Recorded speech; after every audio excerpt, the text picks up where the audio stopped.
প্রক্রিয়া আছে, সেই হিসেবে আনতে চাই বন্দর।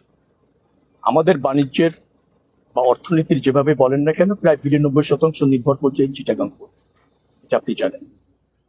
আমাদের রপ্তানি আয় বাড়ানোর একটা বড় টার্গেট রয়েছে। তো সেক্ষেত্রে এই বন্দর ফাংশন করানোর প্রয়োজন রয়েছে।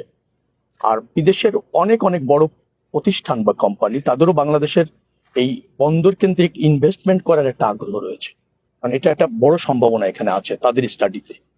যার ফলে এই যে বে টার্মিনাল যেখানে আমরা দাঁড়িয়ে আছি, দেখবেন যেটাকে 3টে পার্টে ভাগ করা হচ্ছে, 1, 2, 3। সিঙ্গাপুর সেখানে আসছে 1-এ, 2 নিয়ে আমাদের বলতে গেলে এটার সাথে কথা হচ্ছে, বিশেষ করে আবার ডিপি ওয়ার্ল্ডের সাথে মোটামুটি একটা আন্ডারস্ট্যান্ডিং আমাদের আছে। 3rd নিয়ে সৌদি আরবের একটা প্রতিষ্ঠান, তারাও কাজ করতে চাচ্ছে।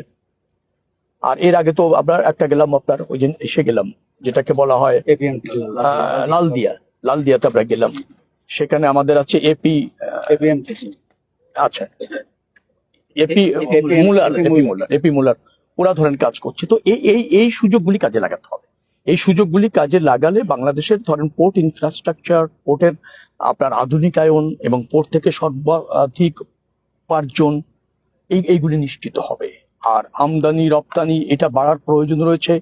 আমরা রপ্তানিকে বহুমুখীকরণ করতে চাই, শুধুমাত্র গার্মেন্টস নির্ভর না, অন্য জায়গায় যদি নিয়ে যেতে হয় তাহলে এই ফ্যাসিলিটিস গুলি এনশিওর করতে হবে। এটা প্রাধিকার পাচ্ছে আমাদের সরকারের কাছে। সেই জন্য যেহেতু এই প্রকল্পগুলি গ্রহণ করা হয়েছে, বাস্তবায়নের দিকে যাচ্ছে, যার জন্য আমি এবং প্রতিমন্ত্রী মহোদয়ের আশা যে প্র্যাকটিক্যালি গিয়ে একটু দেখে আসলে আরো বেশি বুঝতে ভালো সুবিধা হয় আর কি বাস্তবায়ন করবার ক্ষেত্রে। এবং এই যে যা দেখছি, যা জানছি, যা শিখছি, সেটাকে প্রাইম মিনিস্টারের সাথে আলোচনা করে দ্রুততম সময়ের মধ্যে কিভাবে ফাংশন করানো যায় সেই লক্ষ্যে একটা কর্মকৌশল নির্ধারণ করা মূলত উদ্দেশ্য, এবং সেই জন্যই আসা।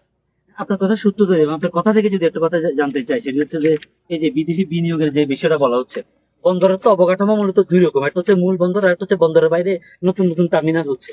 এখন বাইরে তো বিদেশি বিনিয়োগ আসছে, আপনারা উৎসাহিত করছেন, চেষ্টা করছেন।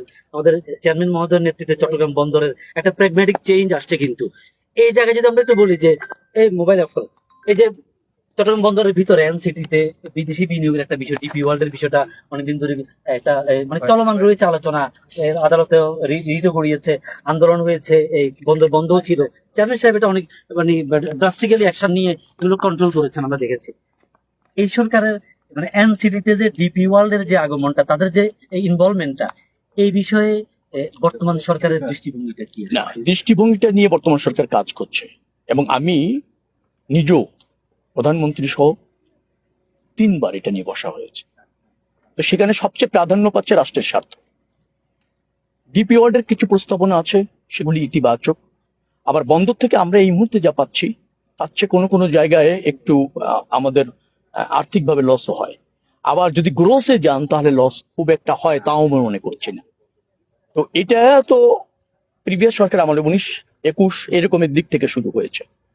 তো শুরু হয়ে এখন যে পর্যায়ে আসছে, আমরা এখন বিশ্লেষণ করছি বা খুঁজছি যে রাষ্ট্রর স্বার্থ, জনগণের স্বার্থ, দেশের স্বার্থ কতটা সংরক্ষণ করা যাবে, সেইটাকে প্রাধান্য দিয়েই আমরা এই প্রস্তাবনাগুলি বিবেচনা করছি। তো সেখানে আমি ইতিবাচক নেতিবাচক এই মুহূর্তে বলছি না, তবে প্রস্তাবনার অনেকগুলি ইতিবাচক দিক আছে। সেইটাকে আমরা কিভাবে আরো আমাদের প্রয়োজনে ব্যবহার করতে পারি রাষ্ট্রের পক্ষে, সেখানে আমাদের কিছু বার্গেনিং আছে, এবং সেই বার্গেনিং গুলি চলমান। আমি মনে করছি যে দ্রুততম সময়ের মধ্যে আপনি দেখবেন যে এই আমাদের অর্থনীতির স্বার্থে, দেশের স্বার্থে এবং এই বন্দরের স্বার্থে আপনাদের কাছে গ্রহণযোগ্য হবে। যদিও সাংবাদিকদের কাজই হচ্ছে এটা খুঁজে বের করা যে রাষ্ট্রের স্বার্থ ঠিক মতো থাকছে কিনা, এটা আপনাদের দায়িত্বের অংশ। এই জন্য তো আপনার গণমাধ্যমকে কি বলা হয়, রাষ্ট্রের চতুর্থ অঙ্গ বলা হয়। তো সেখান থেকে আপনারা যেহেতু সজাগ আছেন, আর আপনাদের ওই সজাগ থাকাটাকে গুরুত্ব দিয়েই কিন্তু আমরা বার্গেনিংটা করছি। এবং আমি মনে করছি যে আমার সরকার অথবা বাংলাদেশ জাতীয়তাবাদী দলের সরকার, প্রধানমন্ত্রীর নেতৃত্বে যে সরকার, তারা রাষ্ট্র এবং জনগণের স্বার্থকে প্রাধান্য দিয়েই এই ডিপি ওয়ার্ল্ডের সাথে আমরা এগোতে চাইবো অথবা এগোতে চাইবো না। সংক্ষেপে চেয়ারম্যান মহোদয়, এই যে বে টার্মিনাল নিয়ে অনেক অগ্রগতি আছে, এটা নিঃসন্দেহে বলা যায়। আপনি অনেকদিন ধরে কাজ করছেন, কিন্তু যতটা অগ্রগতি হওয়া উচিত ছিল, যে সময় ধরে আলোচনা হচ্ছে, ততটা আসলে সময়ের বিবেচনায় হয় নাই। সবশেষ কি সুখবর আছে আসলে? বলা হচ্ছে আগামীর বন্দর, কিন্তু আগামীর বন্দর তো কোনোভাবেই আগামীর বন্দর হয়ে উঠতে পারছে না। এই জায়গায় কিভাবে কাজ করছেন আপনি?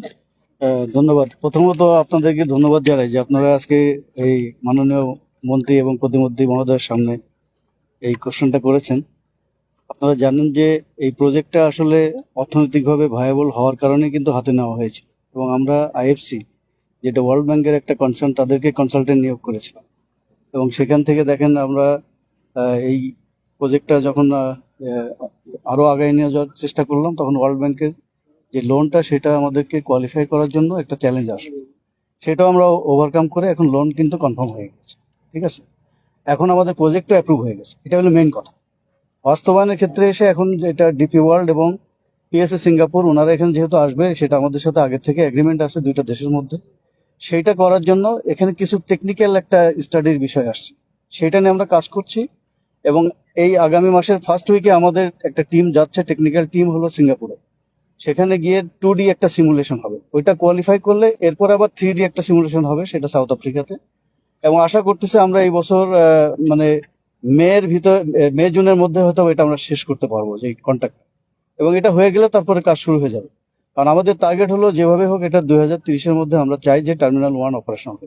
কারণ আমাদের এখানে প্রতিদিন কিন্তু এটার জন্য $1 মিলিয়ন করে আমাদের লস হচ্ছে। এটা আইএফসির ফাইন্ডিংসে আসছে যে বে টার্মিনাল না করলে আমরা প্রতিদিন $1 মিলিয়ন আমাদের ক্ষতি হচ্ছে। এবং 24/7 যে আমরা অপারেশন চাচ্ছি, এখন যেটা আমরা করতে পারি না, আমাদের কার্গো ডিমান্ড 11% বাড়ছে। তো আমাদের যে এক্সপোর্ট ইম্পোর্টের যে গ্রোথ, এটা যদি আমরা ধরে রাখতে চাই, আরো যদি আমরা ফরেন ইনভেস্টমেন্ট আনতে চাই, এবং আমরা যদি দেশে আরো ম্যানুফ্যাকচারিং ইন্ডাস্ট্রিজ এবং লজিস্টিক্স হাব যদি গড়ে তুলতে চাই, তাহলে আমাদের বন্দরকে অবশ্যই আন্তর্জাতিক মানের করতে হবে, এবং সেটা যেন কম্পিটিটিভ হয়। আর আমরা কিন্তু স্পিড টু মার্কেটে 11 দিনে পিছিয়ে আছে আমাদের পিআর কম্পিটিটর ভিয়েতনাম থেকে। এবং আপনারা জানেন যে আমাদের পার্শ্ববর্তী দেশ ইন্ডিয়া, ওনারাও কিন্তু অনেক ইন্টারন্যাশনাল টার্মিনাল তৈরি করে ফেলছে। তো আমরা কিন্তু আর পিছিয়ে যেতে পারি না। আমাদের এখন খুব দ্রুত করার জন্য আমরা যা করার সেটা করতেছি। প্রক্রিয়াগুলো মোটামুটি অনলাইন আছে। আমি আশা করি যে আপনার অতি শীঘ্রই আপনাদের একটা সুখবর দিতে পারবো, আশা করি মে জুন মাসের মধ্যে। ধন্যবাদ। ধন্যবাদ, থ্যাংক ইউ, ধন্যবাদ সময় দেওয়ার জন্য। ভালো থাকবেন, কালকে দেখা